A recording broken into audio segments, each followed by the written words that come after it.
Oh, good morning. Thank you for joining us on this really short video, Tom. If this is the first time that you're watching us, we are Bonnie Liotta and Thomas Liotta. Yes, and we are authors of Learn to Speak Kid, and that's what we do. We help parents find a way to create more peace, confidence, happiness, and harmony with their children. And today's episode is how do I help my ADHD or ODD child thrive? Because we want our kids to more than survive. We want them to do more than just sit in class and get through school all day long. We want them to thrive in their life now and forever. And so today we're going to be talking to you about what is your role as a parent. Do you remember asking me that the first time, Tom? Oh, absolutely. That's got to be one of my absolute favorite questions to ask parents who often have a conversation of what they don't like and what's not working with their family. Right. So he said, Bonnie, what is your role as a parent? And I went, to make them happy? No, that's not it. To buy them things? No, that's not it. And I really honestly could not describe what is my role as a parent. Now at this time, my kids were between the ages of 7 and 13. So it's not like he asked me right when I had my first newborn and I could put all my thoughts together and become a really great parent. So you filled me in on what my role was, Tom. And I think every single mom and dad out there would love this conversation. So what is the role as a parent?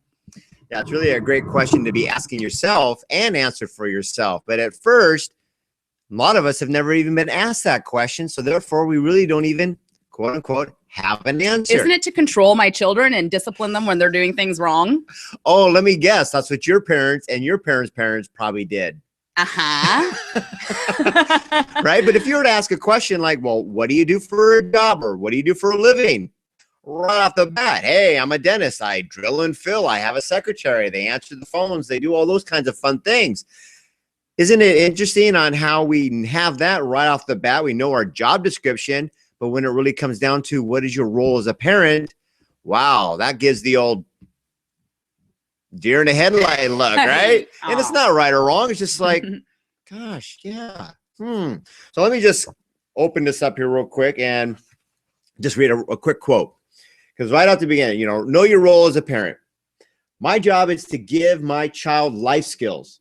So when he or she actually leaves me, he or she will have all the resources and ability to be successful at whatever they choose to do. That is so true. We have a role. It's to get them some life skills so they can be on their own. And we have them from what? The age of 1 all the way up to age of 18. So there's plenty of time to make that transfer. Okay, so my role as a parent is to teach my child life skills. Okay, what about all this shopping, driving, best birthday party, best Santa, tooth fairy, cook, maid, and all these other roles that we could have as a parent? Where do they fall into play? Well, if you feel that you're overcompensating by doing a bunch of things like giving your kids something that you didn't have as a parent, boy, you're going to find yourself going, I do all this extra work, but I'm not feeling appreciated. Right? Because 9 times out of 10, they never asked for those things in the first place. Okay, wait. Role as a parent is to teach life skills. Okay, so I have a 1-year-old, and my 1-year-old is banging a glass on the table. So I would think my role as a parent would be to stop the baby from hurting themselves, maybe protect them, take the glass away, tell them, no, we don't do that. Oh, absolutely. First and foremost, they're running across the street. You're going to do something of shock. No, stop, come here. You grab them, something. But if a child's taking something and banging, well, here's the first level. We don't do that. Stop. Okay? That's our starting point 9 times out of 10. But then the child, whether they're 1, 2, 20, 30, 5, somewhere in between, is going, okay, I don't do that. I get it. But once there's no level of empowerment, I was just told what I can't do. And so that child doesn't know what they can do. And see, that's a missing component. If we knew what our role was is to teach them life skills, we would first off see, oh, that's something I don't like. I know that they don't know any better. So we tell them, no, we don't. But at the same time, here's what you can do. Oh, yeah, I like to bang. Oh, my gosh, how exciting is that? Let me show you where the banging area is, or the items that are best for banging. Therefore, the child hears a yes, what's important to them. Why? Because they're going to do it anyways. You get the idea. But it's our job, our role as a parent, to show them how and where to do it. Therefore, the child goes, oh, I want to bang. This is the banging section. Otherwise, if you always keep telling them what they can't do and what doesn't work, pretty soon they have to be a little sneaky, lie to you to get it done, because they can't have that interaction because they already know what your response is. Oh my gosh. Okay. That makes so much sense. And actually, when we were working with one of our very, first families, once we launched the book and whatnot, and we went to this family's house, and Tom was working with the kids, and the kids were ADHD, ODD, defiant, lazy, like driving her crazy. And literally when we got there, they were screaming and running around in circles and whatnot. And so Tom asked them to sit in a chair. And so we can look at a chair and we can say, I know how to sit in a chair properly. I sit like this. But the little guy, the ODD one, said, well, I don't want to sit in the chair. I'll lie on the chair or the couch, right? So he was just being oppositional. You want me to sit? I'm going to lie. Now, real quick. Yeah. Oppositional defiant disorder is just like you and I. When somebody dictates to you and tells you, you're going to do this or else, but you feel inside that what's important to you is important and you're not being heard, you're going to stand up for what you feel is right. Yes? Yeah. And there's that really weird twisted angle is that, well, they're just not listening to me, so we better label them oppositionally defiant. Yeah, well, that's another subject, yes, right? It is. Okay, but the point is that Tom didn't focus on that. Oh, they're oppositional defiant. Oh, they're ADHD. They can't remember. They can't focus. No, he didn't focus on that. He said, we need to teach these children the life skill of sitting properly in a chair. So he went and got the dining room chair and brought it to the living room and showed them what to do. So when you say sit properly in a chair as a parent's role, hey, it's my job to make sure my kids are using their manners. But what we're saying is take it another step. It's your job to teach your child what it means to sit in a chair. And so really quickly, Tom, teach the moms and dads how to teach life skills to their child, because I mean, how many times do we just go, use your manners, sit in a chair? This is how we use our words, but do the children actually understand what we're saying? Yeah, it kind of reminds me when you go to a swimming pool and you see that big sign that says no swimming. Well, actually, you're there to swim. Yeah, no swimming. But it says no jumping, no pushing, no shoving, no spitting, no splashing. No diving. Right, no diving. And then you get to the bottom, and if I'm half as confused as the little guys that have been told what they can't do, you're like, yes, Tom, what can I do? And that's a very key question.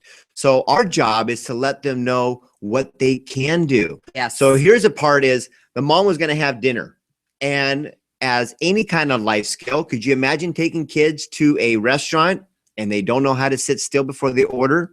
That's kind of a society type of concept. It's a life skill that will benefit them.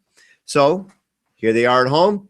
If you'd like to eat, this is what is required. This is what's something that you do. So there's the training. You bring the chair and they sit in it as the kids bring.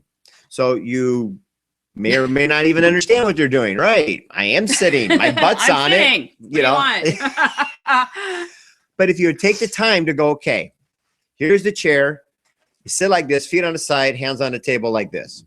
Monkey see, monkey do. They watch you and you say, great, this is what it looks like to sit. So when I say, or I sharing, when you're ready to eat, sitting down and being ready looks like this. This is the one who's ready to eat now. And you show them this one. You're like, and this one here would like to eat a little bit later. And then the one who's kind of already on the floor with their foot on the chair would be like, boy, they would like to eat when all the food is cold. So there's no wrong. There's no judgment. You're letting them know there's three different in a chair. And then you ask them, remember that pool thing? You can't do all these things. He's thinking, but what can I do? Well, those are the three things that you can do. And then they decide, choosing which one is most important, and then you match them. Mm-hmm. Where's the power struggle in that? You're there to support them and guide them. So when they're like, I'm ready to eat now. Hey, what do we got to do? And they do it every single time. It's one of the neatest things when we know our role as a parent. Yeah, it's very, very cool, Tom. Thank you so much for that. So our role as a parent is to teach our children life skills. So if you find yourself nagging or yelling or constantly saying, use your manners, sit up straight in your chair, do this, do that, put the toys in the laundry basket, have you actually taken the time to show them what it looks like? And this is so freeing as a mom, because when my 11-year-old would say things like, if you love me, you'd pay for my cell phone. And then, you know, teaching her how to kind of earn and make her own cell phone show up has just been so freeing. I can just say, you can like me or not like me. I'm your mom. I have a role to do. My job is to teach you how the world really works and to teach you how to make everything important for you show up. So I'm here to teach you life skills, and that's really it. It's not my job to buy you things. I don't really owe you anything. I don't owe you a cell phone. I don't owe you a $300 bicycle. But I do owe you the life skills on how to make that manifest for yourself. So thank you so much for joining us today. We're going to be back in just a couple of days from now with the second lesson, which we're going to talk about the difference between a parent's brain, how a parent thinks, and the child's brain and how a child thinks. So thank you so much. Enjoy the rest of your day. Bye for now.